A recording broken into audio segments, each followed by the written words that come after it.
Nggak takut dengan resikonya, Kak? Enggak. Jadi Memang wartawan investigasi ini kan cenderung kan macam istilahnya dia kan menyelidiki gitu iya, kan. Artinya kan betul. masuk ke ruang-ruang yang sebenarnya sangat sangat sensitif Iya, gitu. iya betul. Jadi di sini kita kan memang terjun, tapi Iya. kita lihat batas-batas.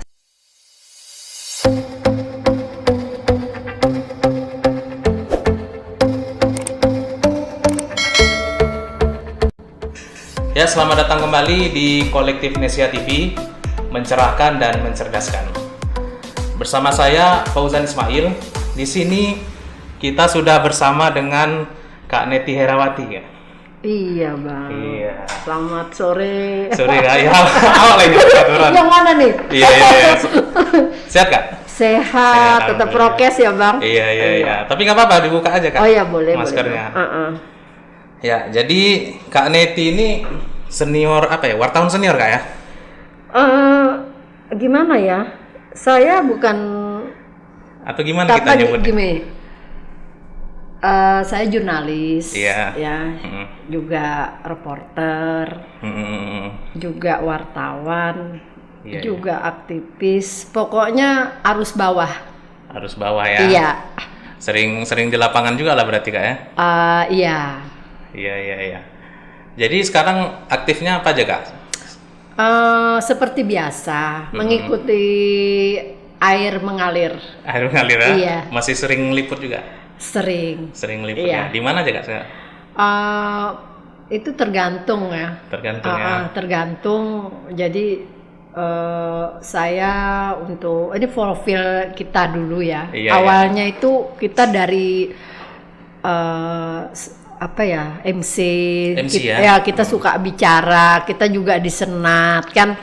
Itu berinteraksi dengan banyak orang. Iya, Jadi iya. kita juga di publik speaking juga, kemudian ikut juga organisasi. Jadi di situ kita belajar gitu. Saya untuk jurnalis ada sekitar hampir 20 tahun. Oh 20 tahun ya? Hampir Oh, lama. 20 tahun. Iya. Awal masih kuliah lah itu ya kan? Oh belum kuliah pun malah ya kan? Masih Iya. sekolah ya kan? Ada wartawan ya kan? Iya. Jadi awal-awal waktu jadi wartawan tuh gimana Kak pengalaman? Awal-awalnya kan karena kita suka di apa ya, dunia entertainment ya. Iya. Masuk entertainment ya. Kita diajak juga, ada temen ya kan, rekan juga, kemudian dimasukkanlah itu. Waktu zaman itu masih media Tempo. Tempo. Tempo. Di Medan. Bukan. Oh Jakarta. Ya di Jakarta. Saya kan dulu tiap tamat kuliah Iya.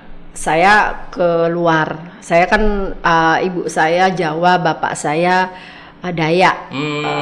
Jadi habis tamat saya itu sarjana ekonomi, saya keluar bekerja dengan menjalani seluruh Indonesia provinsi. Oh udah banyak keliling kemana? Iya, keliling. Jadi jalan-jalan lah ya? Iya. Kemudian saya kan juga relawan. Saya suka empati lah. Masuk juga ke dalam organisasi kerelawanan, bencana alam gitu kan. Itu kita diambil salah satunya, saya ingat itu tahunnya ya, waktu pas Bang Yapto dari PP. Iya. Saat itu beliau 2 tahun menjabat. Itu ketum PP ya? Iya. PP. Diambil oleh beliau, dibina oleh beliau. Iya. Jadi di situ kita awalnya bisa kenal juga ya kan.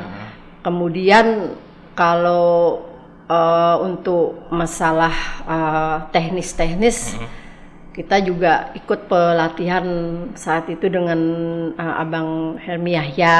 Oh. Ya disitulah kemudian. Iya. Lalu kenal di TV. Saya sempat di Antv itu hampir 2 tahun. Oh 2 tahun. Itu tahun berapa Kak kalau boleh tahu? Itu habis tamat kuliah 2019. Berapa itu ya? Lupa ya saya. Lupa lupa deh. Lama lah ya. Lama sudah saya tidak mengingat. ada lagi. Jadi ya. 2 tahun di TV gitu ya? Iya, TV ya? 2 tahun di TV, saya pindah-pindah gitu kan. Cuman ya nambah pengalaman juga ya? Iya, semakin belajar juga. Saat itu kita juga ada pelatihan dari Kak Najwa juga ada. Najwa Shihab ya? Iya, itu yang merupakan guru kita juga ya. Guru kita juga itu ada perekrutan kemarin ada 90 orang. Khusus banyak. untuk perempuan. Itu di seluruh Indonesia tuh? Enggak, kemarin itu Surabaya, Bandung, Jakarta. Oh, cuma 3 kota ya? Iya. Itu kemudian kita di pos-poskan, kita kan sudah di media itu. Iya. Itu di Mabes pernah hampir 3 tahun. Di Mabes ya? Iya. Kemudian di Metro Jaya itu setahun 3 bulan. Untuk magang. Magang ya? Iya. Saya banyak magang sih. Tapi dari magang itu kita belajar terus itu karena tuntutan ekonomi kita bekerja. Bekerja terakhir kita di Freeport. Bekerja. Di Papua sana? Iya. Jauh ya? Jauh ya. Ke Papua ya? Iya. Iya. Itu jadi itu terakhir kita dan mungkin jodoh dapat orang Medan ya. Jadi di sinilah ya. Di sinilah. Kok tertarik Kak jadi wartawan? Kan capek tuh di lapangan, nanti di jalan-jalan keliling-keliling begitu. Jadi gini Bang, kalau menurut pribadi saya ya, itu kan pekerjaan hati.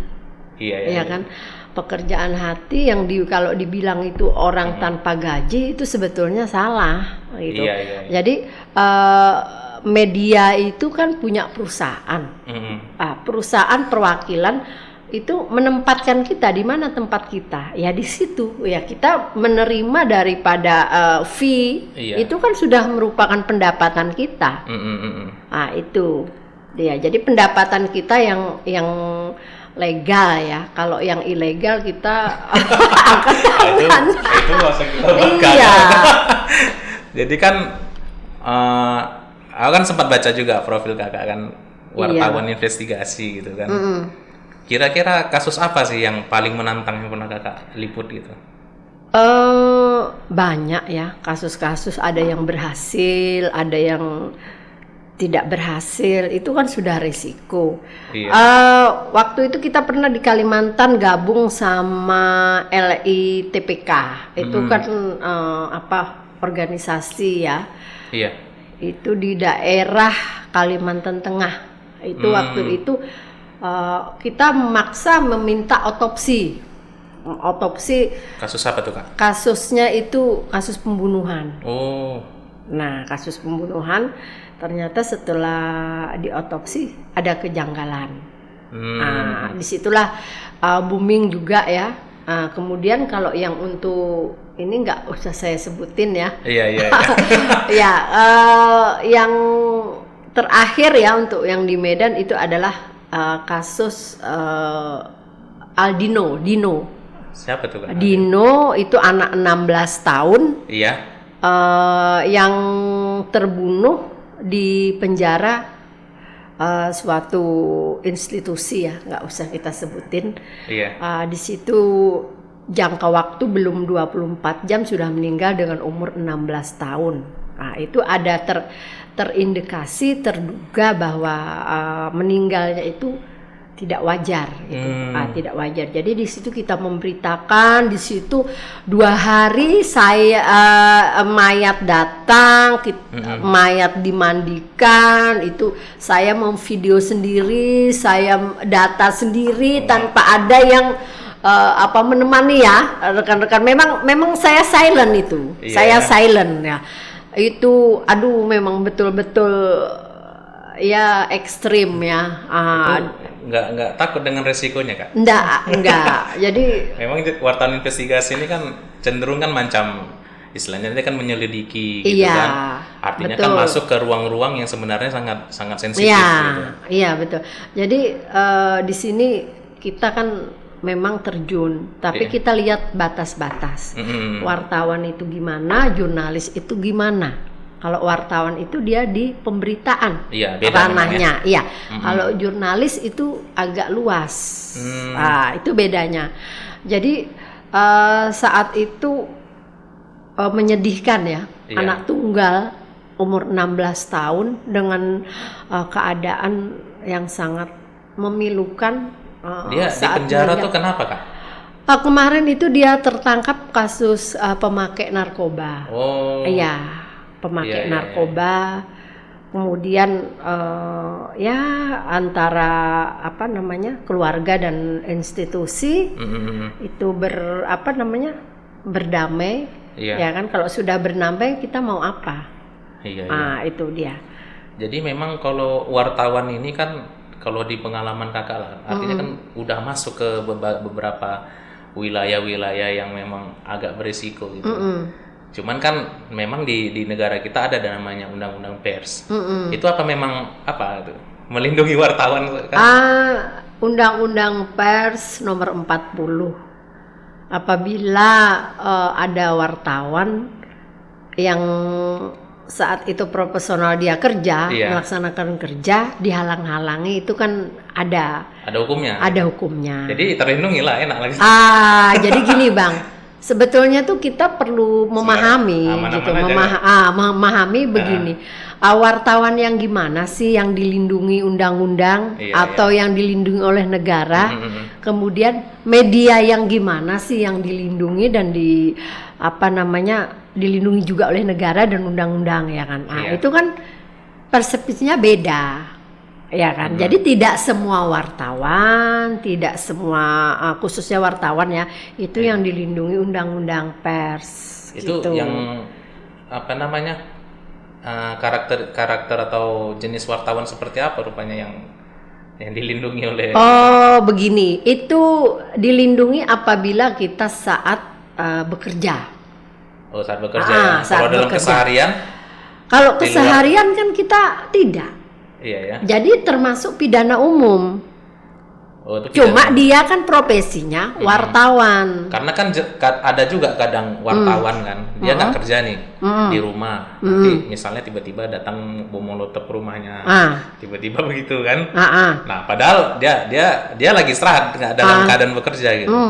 Artinya kan teror-teror seperti itu kan ya pernah juga terjadi, misalnya kayak di wartawan TV One dulu pernah diteror seperti itu. Ya, misalnya. di Binjai juga kan, yang baru gitu. rumahnya. Itu gimana perlindungan hukum terhadap wartawan? Itu kan di luar jam kerja mereka gitu. Itu kan lain lagi. Kalau yang itu artinya kan bisa kita sangkutkan dengan pemberitaan, atau kita sangkutkan dengan etika wartawan. Itu kan banyak. Sehingga menjadi tanda kutip tadi kan, seperti sekarang banyak kekerasan terhadap wartawan, ya kan, diskriminasi dan sebagainya kan gitu. Sebetulnya kalau menurut pendapat saya itu masalah pembinaan. Di pembinaan ya? Iya, di pembinaan. Jadi di pembinaan leadership itu memang harus media-media, terutama media-media yang baru, lokal. Ini kan banyak online yang bermunculan. Ataupun nasional itu lebih menyaring wartawannya, dan untuk perwakilan setiap daerah dia wajib mengasih pembinaan agar tidak salah jalan. Makanya kan kalau di aturan ini pernah juga kita Dewan Pers gitu. Kan untuk mendirikan sebuah lembaga pemberitaan itu kan memang harus ada tuh jenjang-jenjang. Pimpinan redaksinya harus level sekian. Atau pimpinan umumnya sekian gitu. Misalnya kayak UKW utama, UKW kan. Jadi gini, itu seperti kita juga ijazah, Bang. Atau SIM ya. Itu dia. Jadi di sini kita kan memang ada perbedaan ya kan. Ada yang Dewan Pers, ada yang ENDA, ada yang satunya lagi kan. Itu kan tergantung dari mana kita berpikir. Tapi untuk saat ini yang MOU yang ada kesepakatan dengan pemerintahan itu kan Dewan Pers. Ya. Jadi di situ kan mereka mengeluarkan aturan. Yang jadi harus Pimpret itu adalah UKW utama. Iya. Dia kan betul. ada 3. Iya. Muda, madya, utama. Iya, betul. Nah, itu. Tapi tidak harus juga, mereka juga harus ada kecakapan diri gitu. Jadi kalau cuma dapat lisensinya doang tapi dia tidak ada kecakapan diri, tidak bisa aja. juga gitu. Karena kan banyak juga sebenarnya wartawan ini kan jadi sorotan masyarakat gitu. Iya. Jadi kan misalnya, oh ini beritanya nggak berimbang nih, memihak gitu. Ini apa nih, penggiringan opini. Nah, ini kakak gimana melihat situasi sekarang gitu, penilaian masyarakat ke wartawan seperti itu gitu? Itulah Bang. Jadi kita di sini lebih edukasi ya. Iya. Lebih edukasi karena beribu-ribu khususnya untuk Sumut ya, masyarakat Sumut itu kan beda-beda pola pikir ya. Betul. Dipengaruhi oleh kekerasan hidup ya kan. Terus itu adat istiadat budaya itu kan beda-beda. Iya. Dari situ kita memang harus bisa menseleksi gitu, jadi kita misalnya ada pemberitaan ya, pemberitaan menurut kita ini sudah bagus, sudah baik gitu, tapi yang bersangkutan belum tentu berkenan nggak ini gitu. Iya, itu yang kadang jadi dilema bagi kita semua gitu. Berarti kan ada etikanya gitu, sebagai seorang wartawan atau jurnalis itu kan harusnya ada etika yang diatur gitu kan? Itulah Bang yang jadi dilema bagi kita gitu. Jadi kan mereka tidak menerima begini-begini. Seharusnya mereka juga memahamin, ya kan, bahwa kita ini di pers ini sifat ingin tahunya tinggi. Iya betul. Apalagi investigasi ya. Iya, sifat ingin tahunya tinggi gitu. Jadi mereka kadang ada juga Bang, kita bertemu dengan tokoh atau kita bertemu dengan orang pintar atau orang hebat ya. Iya betul. Nah, kita buat begini-begini. Tapi dia kan bukan orang pers. Dia bukan orang media, itu. Dia mau membuat aku harus begini-begini, kamu salah, itu enggak bisa.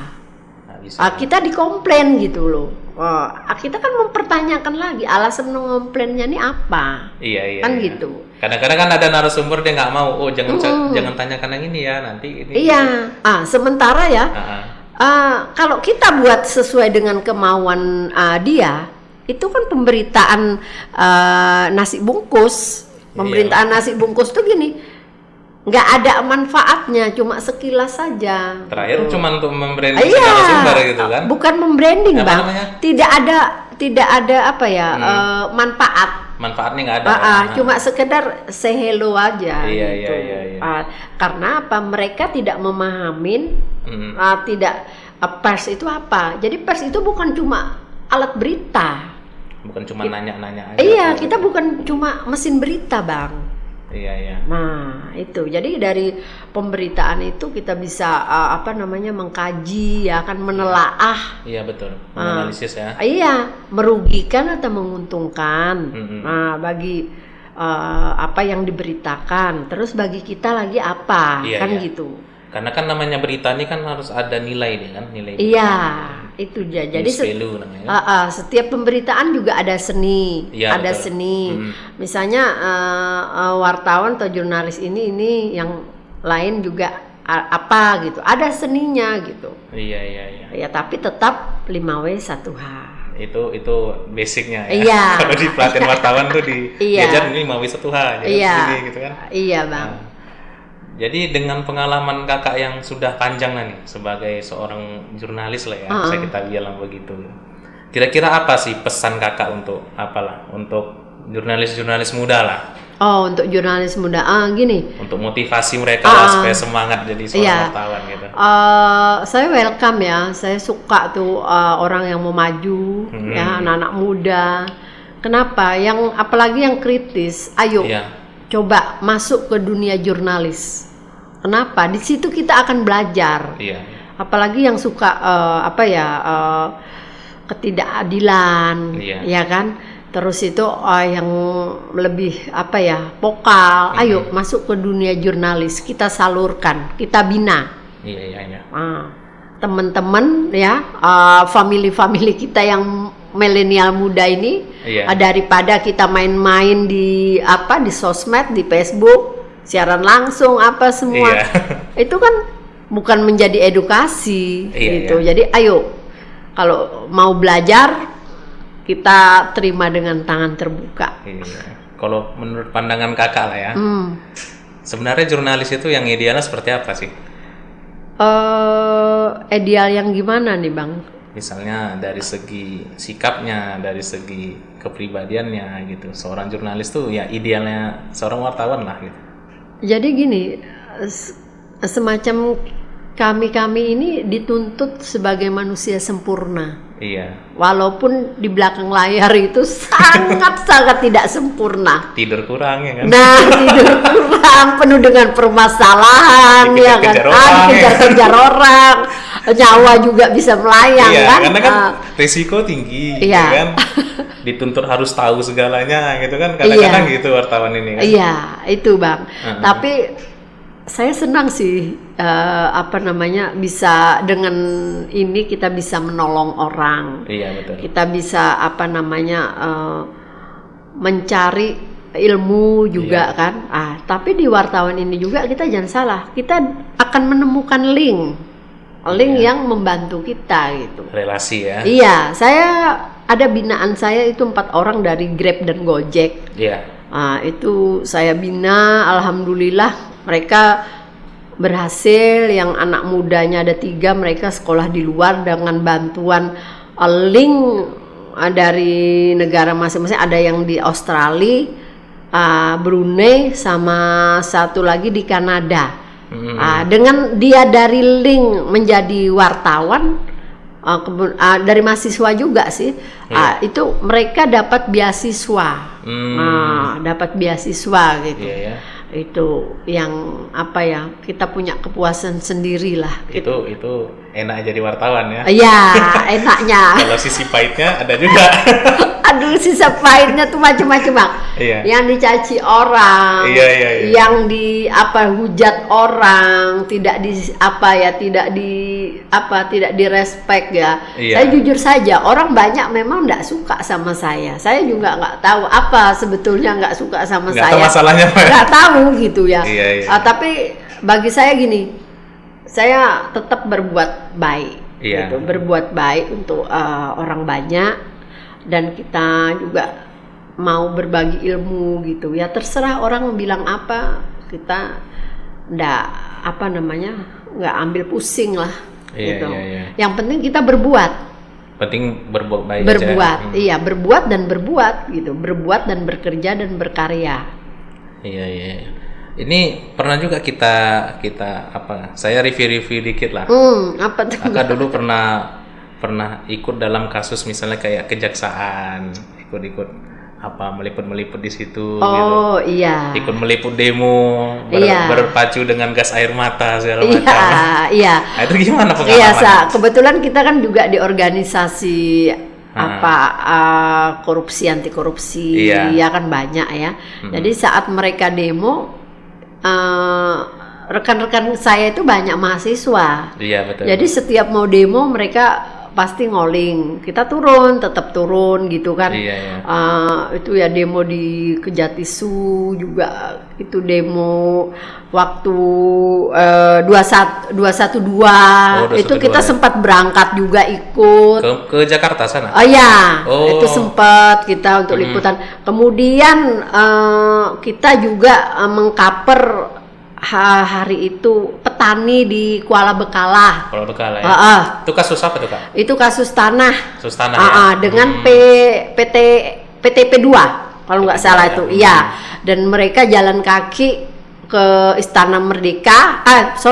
Ke Istana Negara, itu disambut dengan Pak Jokowi. Alhamdulillah mereka berhasil. Ya kan, dengan dapat sertifikat.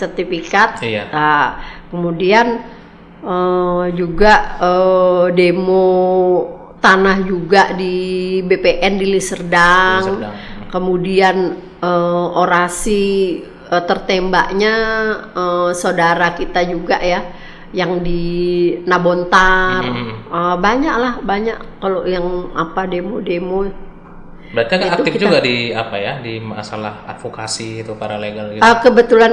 Kebetulan teman-teman saya banyak yang advokat, pengacara gitu. Itu memang banyak. Karena kenapa? Saya ingin belajar gitu, Iya, betul. belajar gitu. Karena kalau kita tidak belajar kan gimana lagi gitu. Iya, Akan tergilas lah. Ya harus terus apa ya, walaupun kita sudah kemana-mana ya belajar tuh tak pernah berhenti ya. Iya, betul itu. Udah sampai Papua ya Kak ya. Iya. Iya, Bang.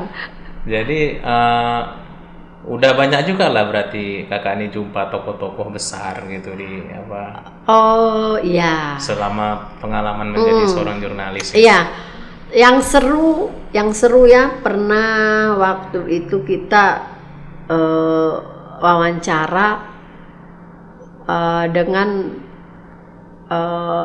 salah satu kandidat yang untuk Panglima TNI. Oh, Kita kandidat, ya aduh, kita menunggu 2 hari kita. nungguin ya. Iya, menungguin. Harus sabar Karena juga. harus sabar karena jadwalnya kan padat. Iya, Nah, iya. berubah yang bisa hari ini jam sekian berubah gitu. Itu yang kita jengkel kali nih, sepertinya macam kita ngemis ini gitu ya kan. Kadang-kadang terduduk di luar Iya, sana kan. terduduk memang. Iya, betul. Iya, iya. Nah, itulah yang kemudian juga kita ada meliput juga dengan AHY waktu Demokrat ya. Waktu dia naik jadi ketum ya. Iya, Ketum kemudian Partai datang lagi dia ke Medan, kalau sering ke Medan kan Iya. tinggal kontak ya kan, datang itu ya tokoh-tokohnya kita ini sih. Pak Jokowi juga kita salah satu pernah meliput juga. kita waktu itu termasuk dimasukkan tim sukses ya. Iya, iya. Saat itu jadi kita di dalam JW Marriott, di hotel JW Marriott itu. Iya. Di situ semua. Jadi tim penggeraknya tuh Pak Yasona Nauli.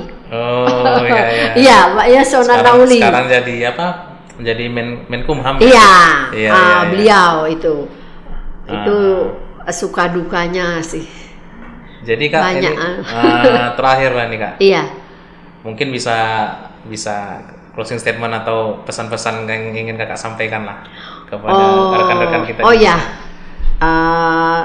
saya ingin membagi ilmu ya.